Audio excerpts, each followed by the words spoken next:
Hello and welcome back to the channel, and welcome back to part 8 of my sub setup series. This is the series where you guys send me your drift setups and I showcase them here on the channel.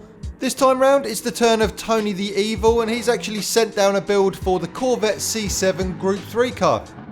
So far throughout this series I've been absolutely blown away with the builds you've sent down to me, and this time round it's no different whatsoever. In fact, I would go as far as to say that this is one of the easiest cars that any of you guys have sent to me to get along with. Like I always say on these videos, I like to spend a bit of time with these cars that you sent down to me before I go and do the drift trial and put them up against the other cars on the leaderboard.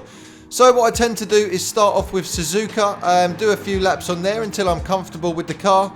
Then I'll move on to a different course and so on and so forth until I'm happy enough with it that I'm not going to waste my time doing the drift trial, and I'm going to be able to start getting good scores straight from the start. So this was no different. I loaded up Suzuka, and from the moment I got in it, I didn't make a single mistake. I did 3 perfect laps around Suzuka, throwing it into the first corner as hard as possible, and it just manages to swallow those corners up, no problems at all, no mistakes, no over rotation. It's just a great car to use. The Group 3 C7 is actually a car that I've never done a drift setup on before, and it's not even a car that I've ever used within the game. I had a few of them sitting in my garage, but this was quite a nice process to go through, being a fresh car and something I never worked with, just to experience how it was set up by Tonytheevil and sort of really appreciate it for what it was. Now, in the last sub setup video, Justice Magnetic actually sent down a build for the Mustang Group 3 road car. And in that video I said I love that build so much it will be staying on my car and I will be using it personally. And I can honestly say this time round it's no different whatsoever. Tonytheevil, thank you so much for submitting this. I'm so impressed with it. It will definitely be staying on my version of this car as well. Normally at this point I would be asking you to send your setups over to me and I'll be putting the details on screen, but I am actually going to stop that for the minute. I've got another 8 builds that you guys have submitted to me, and at the current rate it's going to take me quite a number of months to actually get through those. So for now you don't need to send anything down to me. I will let you know again though once I work my way through these and start getting close to the end, and then I'll start taking submissions again. So now, before I take you over to Tonytheevil's build so that you can copy it yourself and have a go, it's that all important time where we're going to see how this one does at the Dragon Trail Drift Trial versus everybody else on the leaderboard. Now, last time round it was Justice Magnetic with the Mustang Group 3 road car who absolutely smashed it out of the park with a 10,996.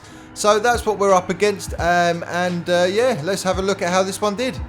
If this is the first time you've seen one of these sub setup videos, the rules are very simple for this competition. It is only me driving it, so I might not necessarily be doing the car the best justice in the world. Certainly the guys that are creating these could probably get much better scores than me, but this is the fairest way of doing it that I can put together anyway. I am the common denominator here, so my skill level is what holds the numbers back.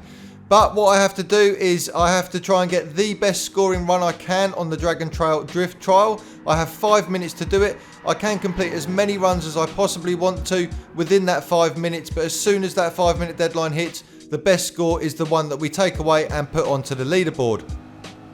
So here we go. This is the best run that I got with Tonytheevil's build. The car itself, like I said, is an absolute pleasure to use. And as long as you keep those nice, tidy, tight inside lines on each of the corners, the points are always going to be big. This thing doesn't want to over-rotate. It doesn't want to cause you any problems at all. It just works with you, or at least that's how I find it anyway. And there we go. Tonytheevil comes in with a 10,932. That couldn't have been closer to getting to a first place position. I think I'd be very happy with that score, and congratulations to you. It's a fantastic build, a great score, and you deserve every bit of it. The table as it sits is very close, with only just over 1,000 points between 1st and 8th place.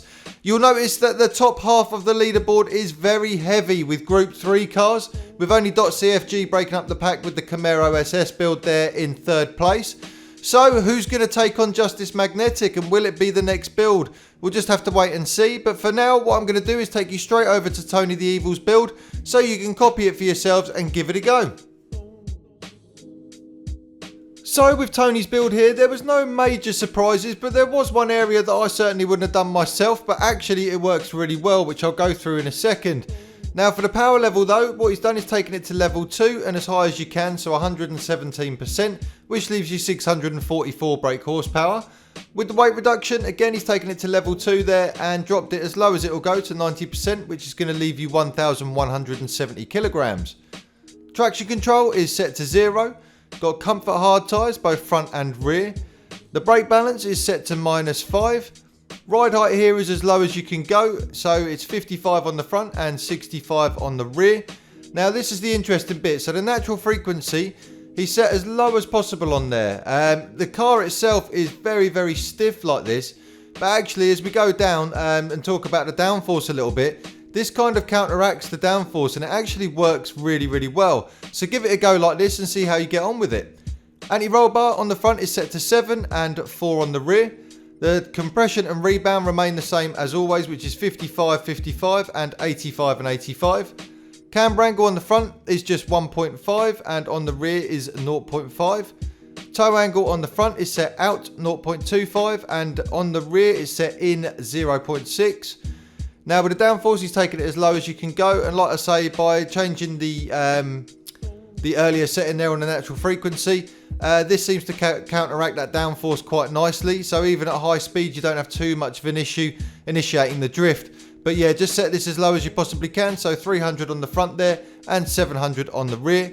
Differential wise, it's set to fully customised 20, 40 and 30, and with the transmission again fully customised there. Max speed has been set to 168, and I noticed that everything else is exactly the same as that, so all you need to do is just adjust that max speed. As always, make sure you give Tonytheevil loads of feedback down below. Let him know exactly what you think of the build. If there's anything you change, any feedback is good feedback, and I'm sure he'd really appreciate hearing from you. If you haven't done so already, or if you're new to the channel, make sure you subscribe for all future content. Leave a comment down below if you'd like to see me doing some other bits here on the channel. And give the video a like if you've enjoyed what you've seen today. Thank you once again, Tonytheevil, for sending this build over. I've had so much fun with it. I really hope you all have a lot of fun with it as well. And I'll see you all on the next one.